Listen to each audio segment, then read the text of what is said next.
잉마르 베르만은 스페인 출신의 세계적인 영화 감독입니다. 그가 세상을 떠난 지 15년 정도 되는데 아직도 많은 작가, 감독, 배우들에게 영향력을 미치고 있습니다.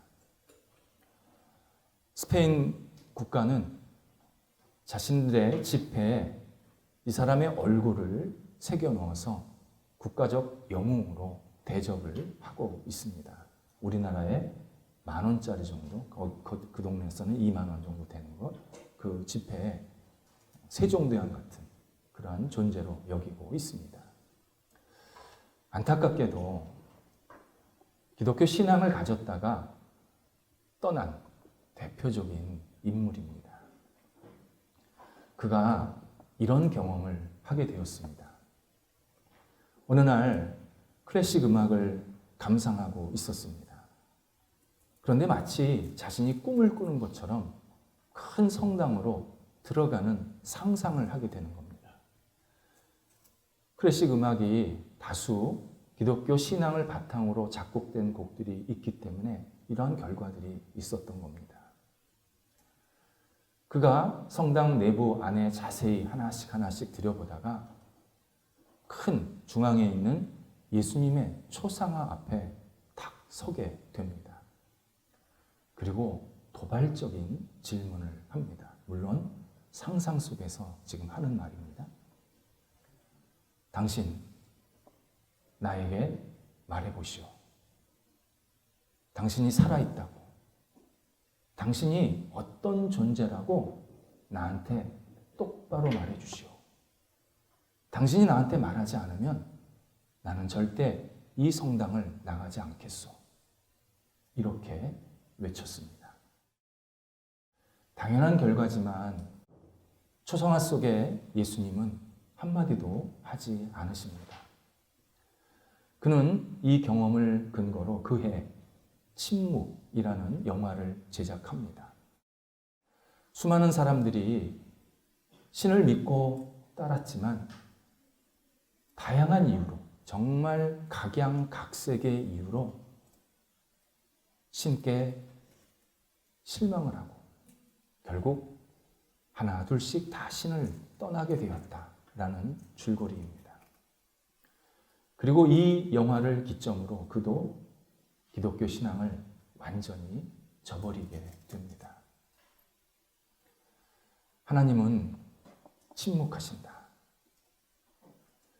이것은 많은 불신자들이 내가 왜 하나님을 믿지 않는지, 내가 왜 하나님을 거부하고 가까이 할 수 없는지를 말하고 있는 근거입니다.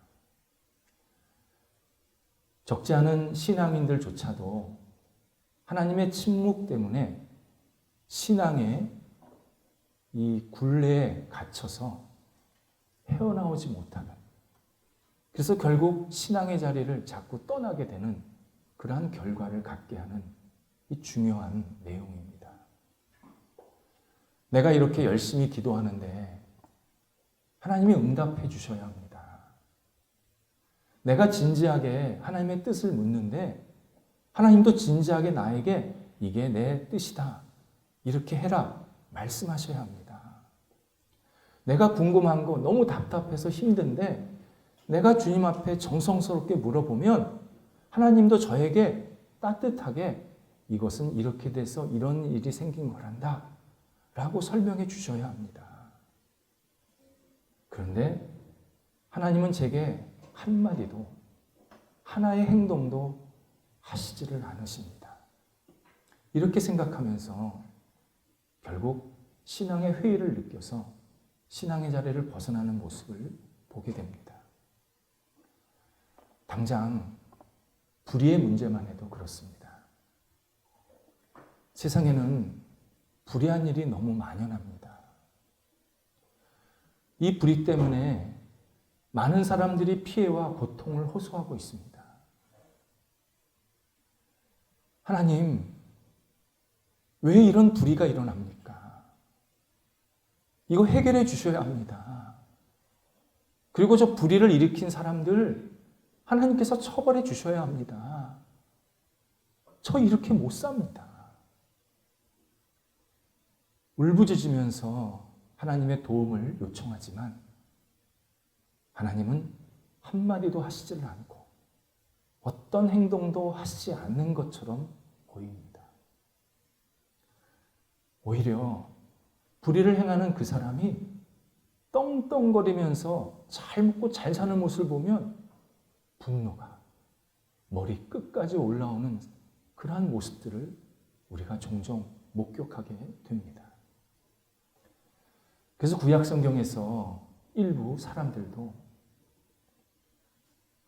하나님, 지금 이 상황을 보고 계십니까? 하나님, 눈이 머셨습니까? 하나님 지식, 곧 상식이 있으신 분입니까? 어떻게 이런 일을 이렇게 놔두십니까? 불쑥불쑥 이런 말을 하는 모습을 우리가 성경을 통해서 확인할 수 있습니다. 하나님께서 가르쳐 주신 하나, 그 불의에 관한 하나가 네가 왜 불의를 판단하느냐 이겁니다. 그럼 네가 옳다는 거 아니냐? 네가 의롭다는 거 아니냐? 너는 정인데 저 사람은 불의라는 거 아니냐? 너 그거 맞냐? 하나님께서 우리에게 그렇게 질문하실 때도 많이 있습니다.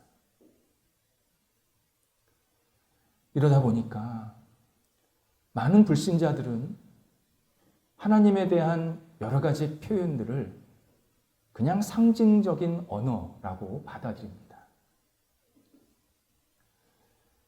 하나님은 전능하시다. 하나님은 모든 것을 다 아신다. 하나님은 모든 문제들을 해결하시는 분이다. 하나님은 인간과 대화를 나누시면서 자세하게 당신의 마음을 알려주신다. 이러한 표현들, 이러한 진술들을 두고는 무의미하고 뜬구름 잡는 허망한 이야기라고 불신자들은 받아들입니다. 이런 하나님은 믿는 사람들이 나는 그런 하나님을 믿고 싶어. 자기가 꾸며낸, 자기가 그냥 말해놓은 그런 하나님뿐이 밖에 되지 않는다. 진짜 하나님이 아니라 그냥 이미지에 가까운 하나님이다. 이렇게 주장하기도 합니다. 하나님뿐만 아니라 신앙생활에서 어떤 좋은 신앙적인 표현들도 굉장히 무의미하게 받아들입니다. 예를 들어서요. 우리가 성도들 간에 하나님께서 당신에게 복 주시기를 원합니다. 하나님 안에서 당신을 축복합니다. 이런 좋은 우리 언어 또 서로를 생각하는 마음이 있습니다. 하나님께서 당신과 나를 창조하셨고 하나님께서 우리를 이 땅에 살게 하셨습니다. 하나님 안에서 우리가 만나게 하셨습니다. 하나님 안에서 당신이 풍성하고 은혜가 충만하기를 간절히 제가 기도합니다. 이런 의미입니다. 정말 축복의 언어입니다. 하지만 불신자들은 이런 말을 들으면 시큰둥하게 반응합니다. 그래서요, 하나님이 나에게 로또라도 당첨되게 하신답니까? 내일 아침 우리 집에 황금 덩어리 하나 갖다 놓으신답니까? 제가 앞길에 늘 꽃길만 있답니까? 제가 병들지 않고 건강하게 장수할 수 있게 만들어 주신답니까? 이렇게 비아냥거리면서 반응합니다. 사실 그가 생각하는 복의 수준이 이 정도밖에 안 된다라는 정말 근원적인 질문을 해야 되는데, 그가 하나님께서 주시는 복 그러면 로또나 황금덩어리나 자기 몸 건강한 거나 그 정도밖에 생각을 안 하는 정말 근본적인 의문을 제기를 해야 되는데, 그 질문은 하나도 하지 않고 하나님이 나한테 원하는 거 주시지만 않는다. 그런 하나님이 무슨 진짜 하나님이냐. 이미지다. 이렇게 치부를 해버립니다. 그러다 보니까 현재 우리 사회에서 기독교 신앙에 대한 평가는 조소에 가깝습니다. 기독교 신앙은 믿는 사람들에게만 일관되게 진실된 것이라고 말합니다. 많은 지성인들에게는 일관되게 거짓된 것. 많은 현실주의자들, 곧 경제를 다루는 사람, 사업을 하는 사람, 장사를 하는 사람, 과학과 기술을 굉장히 중요하게 여기는 사람, 또 물질을 소중히 여기는 사람, 이런 현실적인 사람들한테는 기독교 신앙이 일관되게 쓸모없는 것. 많은 예술가들에게는 일관되게 환상적인 것. 이렇게 폄하합니다. 하나님은 말씀을 하시는가? 하나님은 지금도 일하고 계시는가? 나아가서 우리 인간이 하나님을 정말 제대로 어떻게 인식할 수 있는가? 이 중요한 질문에 대한 답이 오늘 본문에 등장합니다. 오늘 본문부터 5장 끝에 47절까지는 예수님께서 몇 가지 주제를 가지고 강론하듯이 잘 말씀해 주시는 내용들입니다. 근데 한 가지 되게 어렵습니다. 오늘 본문부터요, 이 뒤쪽으로 가면, 요한복음이 뒤쪽으로 가면 갈수록 굉장히 어렵습니다. 그래서 요한복음을 읽으시는 분들이 보통 4장 중반까지 읽다가 이렇게 덮는 경우가 많습니다. 뭔 말인지 모르겠어요. 무슨 말씀하시는 건지. 우리가 오늘 말씀부터 더 진지하고 겸손하게 하나님의 말씀을 대할 필요가 있습니다. 하나님, 제게 지혜 주시고 깨우침 주옵소서. 제가 이 말씀을 통해서 깊게 하나님의 마음을 알게 하시고 이 마음을 따라서 내가 주님과 함께 살게 하옵소서. 이 말씀이 내 삶과 영혼 속에 온전히 들어와 주옵소서. 정말 겸손한 마음으로 하나님의 말씀을 대할 수밖에 없습니다. 우리가 이런 경험이 있습니다. 어린아이가 놀이터에서 놀고 있는데 한 어른이 와서 그 아이를 데려가려고 합니다. 아이가 어른을 아는 채 한다든지 아니면 옆에서 보니까 아이 얼굴과 어른의 얼굴이 좀 비슷하다. 그러면 아, 저 어른이 아이의 부모구나. 그렇게 알게 됩니다. 근데 만약 말을 하고 행동을 하는데 어른이랑 아이랑 똑같아. 걷는 것도 똑같아. 사람들한테 이렇게 말투하는 것도 똑같아. 아, 그러면 저 둘의 관계는 부모 자녀가 확실해. 이렇게 생각을 하게 됩니다. 본문에서 예수님께서 제일 먼저 언급하시는 내용이 하나님과 예수님과 무슨 관계인지, 하나님과 당신이 무슨 관계인지를 먼저 얘기해 주십니다. 19절에서 예수님이 하나님을 향해서 아버지라고 표현을 하십니다. 예수님께서 아버지라고 하신 이 호칭, 오늘 본문을 이해하는데 굉장히 중요한 단서가 됩니다. 예수님께서 단순히 하나님과 나는 부자지간이다, 부모 자식지간이다, 이걸 얘기하시려는 게 아니라 하나님과 나는 같은 존재다. 같은 모든 본성을 가지고 있다. 하나님이 우리 눈에 안 보이지 않냐? 너희 눈에 안 보이지 않느냐? 내가 하나님의 형상을 가지고 이 땅에 온 거다. 내가 그분의 성자, 유일한 독생자다. 아들이다. 그분과 나는 모든 것을 다 공유하고 있다. 이것을 우리에게 알려주시는 말씀입니다. 그러면서 두 가지를 말씀하십니다.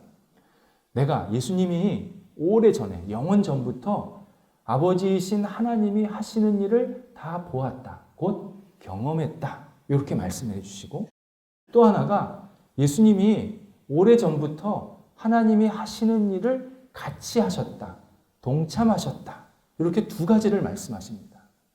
그러니까 예수님과 하나님은 오래전서부터 같이 존재하시면서 세상을 창조하시고 이 세상에서 일어나는 모든 일들을 주관하시고 진행하시고 앞으로도 영원까지 같이 계시면서 모든 일들을 섭리하시고 마무리하신다.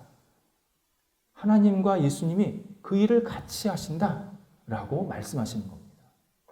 그렇다면 하나님이 침묵하시는 게 아니라 예수님을 통해서 계속 말씀하시고 행동하시고 있다. 내가 너희들에게 와서 지금 말하고 있는 것, 행동하는 것, 내 자의로 하는 게 아니다. 하나님께서 하신 것 내가 하는 것이고 하나님께서 말씀하시는 것 내가 지금 너희들한테 보여주는 거다. 하나님 없다고, 하나님이 침묵한다고 생각하지 마라. 내가 지금 너희들한테 말하고 있다. 행동하고 있다. 이걸 확인해라. 분명하게 알려주십니다. 사람들은요, 예수님께서 이 땅에서 30년 조금 넘게 생활을 하셨으니까 예수님은 그 당시 사람들만 아실 거야. 그때 일만 아실 거야. 그렇게 생각할 때가 있습니다. 아닙니다. 예수님은 영원 전부터 영원까지 계셨는데 그 33년 정도만 이 땅에 잠깐 내려오신 겁니다. 그래서 하늘에서 하시던 말씀, 하늘에서 하시던 행동들을 그대로 세상 사람들에게 보여주시고 말씀하시고 행동하신 겁니다. 이게 무슨 뜻이냐면요. 예수님께서 이 땅에서 하신 말씀과 행동이 그냥 그때만 필요한 말씀과 행동이 아니라는 겁니다. 영원히 지속될 정말 중요한 진리들을 계속 우리한테 알려주셨고 행동하셨다는 겁니다. 그래서 우리는 예수님의 말씀을 보면서 또는 행동을 들으면서 보면서 이게 지금 나한테 필요한 거구나. 영원히 내가 붙잡아야 될 내용이구나. 이건 중요한 내용이구나. 이것을 분명히 받아들일 필요가 있습니다. 예수님께서 하나님께서 하신 말씀과 행동을 그대로 하신다 그럴 때 단순히 복사기 수준으로 그냥 재현하시는 게 아닙니다. 예수님은 하나님의 뜻, 마음, 생각을 그대로 다 받으셔서 그대로 우리들한테 전해주시는 겁니다. 100% 순종하신 겁니다. 이것을 20절에서 뭐라고 말씀하시냐면 아버지께서 아들을 사랑하사 모든 일을 보여주셨다. 맡기셨다. 이렇게 말씀합니다. 이런 내용입니다. 하나님께서 성자, 곧 예수 그리스도를 세상에 보내시면서 너무 사랑하는 마음으로 모든 것을 맡기셨다. 위임하셨다. 그런 뜻입니다. 이때 예수님은 하나님의 마음을, 하나님의 뜻을 너무 잘 알고 그 뜻을 가지고 이 땅에서 그대로 순종하는 마음으로 모든 역할들을 감당하셨다. 결국 하나님께서 하시는 말씀은 지금 예수님의 입을 통해서 계속 나오는 것이고 예수님께서 하시는 말씀은 지금 하나님께서 당신에게 하시는 말씀을 100% 순종하면서 전하고 있다. 이렇게 말씀하시는 겁니다. 하나님이 예수님께 순종하고 예수님이 하나님께 순종하고 이러면서 우리에게 하나님의 뜻을 계속 그리고 예수 그리스도의 뜻을 보여주고 알려주고 계시고 있다. 이렇게 설명하고 계십니다. 그렇다면 예수님께서 가장 대표적으로 순종한 모습이 뭔가? 바로 십자가에 죽으신 사건이었습니다. 예수님이 창조주고 전능자십니다. 그분이 피조물인 인간에게 채찍질을 맞고 침뱉음을 당하고 모욕당하고 십자가에 못 박혀 죽으실 때 절대 쉬운 결정 아니셨습니다. 생각해 보시기 바랍니다. 내가 기계를 만들었습니다. 근데 그 기계가 말을 안 들어요. 온 누르는데 꺼져. 오프 눌렀는데 켜져. 어떡합니까? 기계를 해체시키죠. 그리고 새롭게 만들죠. 그게 인간의 기본적인 마음입니다. 당연히 예수님도 창조주시니까 인간이 죄를 지었으니까 야 이건 안 되겠다. 폐기처분. 다시 만들자. 얼마든지 그러실 수 있었습니다. 그런데 그렇게 안 하신 겁니다. 우리를 위해서 십자가에 못 박혀 죽으셔서 죄를 용서해 주시는 겁니다. 이유는 하나님이 그렇게 하기를 원하셨기 때문입니다. 하나님께서 인간을 위해서 이 인간을 어떻게 구원해야 되는데 어떻게 해야지? 십자가. 이것을 생각하시고 그리고 계획하실 때 예수 그리스도도 같이 생각하고 계획하면서 결국 이 땅에 내려오셔서 예수님이 십자가를 지십니다. 결국 예수님께서 십자가를 지신 것은 하나님이 우리를 얼마나 사랑하는지, 그리고 그 예수님을 믿었을 때 하나님의 자녀가 되는 큰 은혜를 베푸신다라는 이 두 가지의 사실을 우리에게 분명히 알려주고 계십니다. 우리는 십자가를 보면서 예수님의 죽음이 아니라 결국 나의 죽음이고, 내가 죽어야 되는데 하나님께서 나를 사랑하셔서 예수님을 대신 죽게 하셨구나. 이걸 깨달으면서 계속 하나님께 감사와 영광을 돌려드릴 수밖에 없는 그러한 삶을 살게 만드십니다. 그래서요, 이게 굉장히 우리 신앙인들에게 중요한 내용입니다. 예수님께서 왜 우리를 구원해 주셨을까요? 그런 질문 해보셨습니까? 이렇게 많은 사람들이 있는데, 수많은 사람들이 왔다가 가고 있는데, 내가 왜 지금 이 시간에 하나님을 믿고 예배드리고 예수님이 나의 구세주이십니다 고백하게 만드셨을까요? 정말 내가 그렇게 예쁜가요? 내가 정말 그렇게 의로운가요? 왜 나를 구원해 주셨을까요? 그 가운 이유 중에 하나가 예수님께 순종하라는 뜻이 담겨져 있습니다. 예수님께서 우리를 구원해 주신 이유는 너가 나 예수 그리고 하나님 뜻과 마음에 합한 마음으로 살아라. 그 뜻에 순종하면서 살아라. 하나님이 나와 하나님이 서로 순종하면서 너희를 구원해 주었듯이 너희도 우리의 뜻에 내 마음에 순종하는 삶을 살아라. 이것을 분명하게 우리에게 알려주십니다. 예수를 믿는 것은요, 예수님을 순종하는 겁니다. 우리가 예수님을 대적한다라고 표현할 때 이 대적이 예수님을 대놓고 거부하고 멀리한다. 당연히 그런 것도 있죠. 그런데요, 예수님께 순종하지 않으면 반드시 대적의 자리로 넘어갑니다. 내가 예수님께 순종하지 않으면요, 예수님의 뜻과 마음이 내 영혼 속에 들어와 있지 않으면 내 인생의 주인은 내가 됩니다.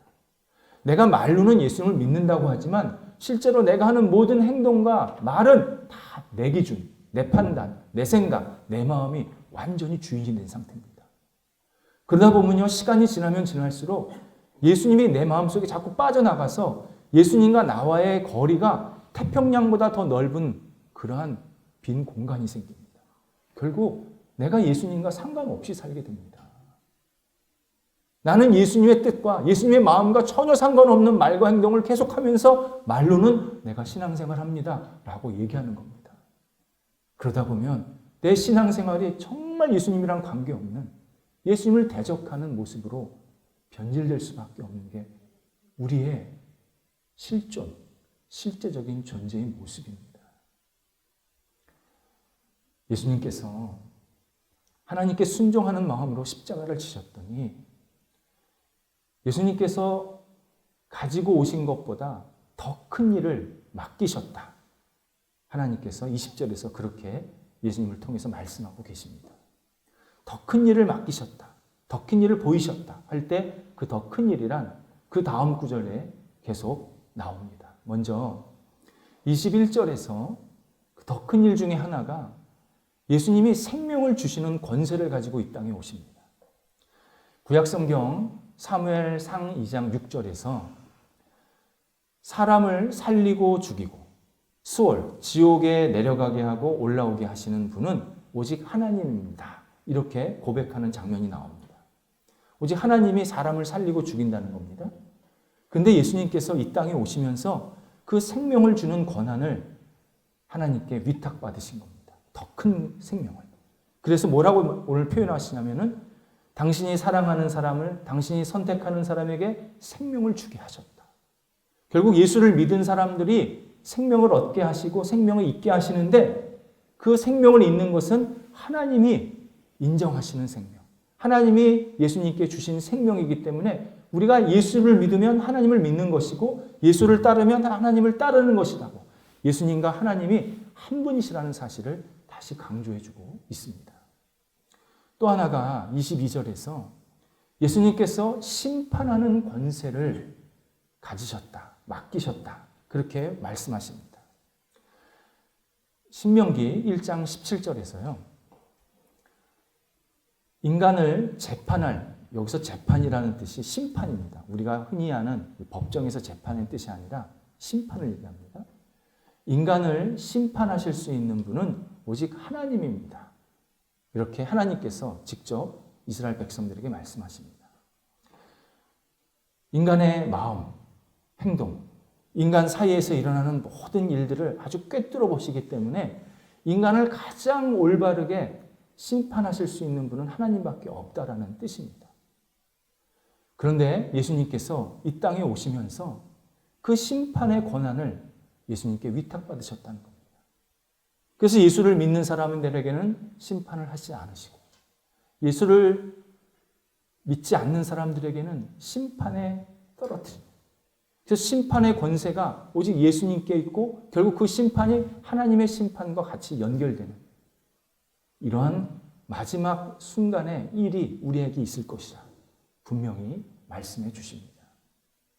결국 예수 그리스도를 믿는 것, 예수 그리스도를 따르는 것은 하나님을 믿고 따르고 하나님을 존중하는 것입니다. 그래서요, 왜 하나님께서 예수님께 모든 것을 위탁하셨냐, 모든 것을 맡기셨냐, 23절에서 아버지를, 하나님을 공경함 같이 아들도 공경하게 하기 위함이다. 우리가 하나님을 경외하고 존중하고 참 대단하십니다, 이렇게 찬양하듯이 아들인 예수 그리스도도 똑같이 찬양하고 영광 돌리고 그분을 믿고 따르게 하기 위해서 예수님께 모든 권한을 일임하셨다. 이렇게 말씀하십니다. 결국 우리가 이 땅에서 신앙생활 잘하는 게 예수 그리스도를 우리 영혼 속에, 우리 마음 속에, 우리 삶 속에 계속 받아들여서 그분이 하신 말씀, 그분이 하신 행동, 이것들을 계속 나도 따라가는, 똑같이 닮아가는 모습이 하나님을 잘 섬기는 것이고 하나님을 경외하는 모습이라고 분명히 알려주십니다. 하나님 안 보입니다. 예수님 이 땅에 오셨습니다. 예수님이 하신 말씀과 행동이요, 신약성경의 마태복음부터 요한복음까지는 예수님이 직접 하시고 말씀하시고 행하신 것이고요, 그 뒷부분은 예수님이 행하시고 말씀하신 것을 직접 본 제자들, 사도들이 예수님의 뜻을 잘 알고 우리에게 적어준 내용들입니다.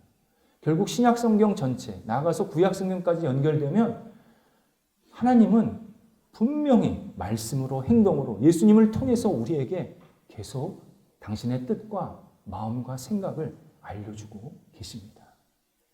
우리가 2023년을 지금 살고 있다 인정한다면 예수님을 인정할 수밖에 없는 겁니다. 우리가 살고 있는 지금 시간 개수가 예수님이 이 땅에 오신 것을 기준으로 하고 있지 않습니까? 그렇다면 예수님이 하신 말씀과 예수님이 하신 행동을 우리가 좀 더 주의 깊게 계속 봐야 합니다. 묵상해야 합니다. 내 안에 채워야 합니다. 그래서 내가 막 마음속에 불이 일어나고 막 마음에 안 드는 일이 생기고 정신이 막 혼란스러울 때 예수님은 뭐라 그러셨지? 예수님이 어떻게 행동하셨지? 이걸 계속 다시 찾아가면서 내가 예수님처럼 살아야지. 내가 부족하지만 예수님을 자꾸 따라가야지. 예수님 중심으로 살아가는 신앙생활. 그것이 진짜 하나님이 기뻐하시는 신앙입니다.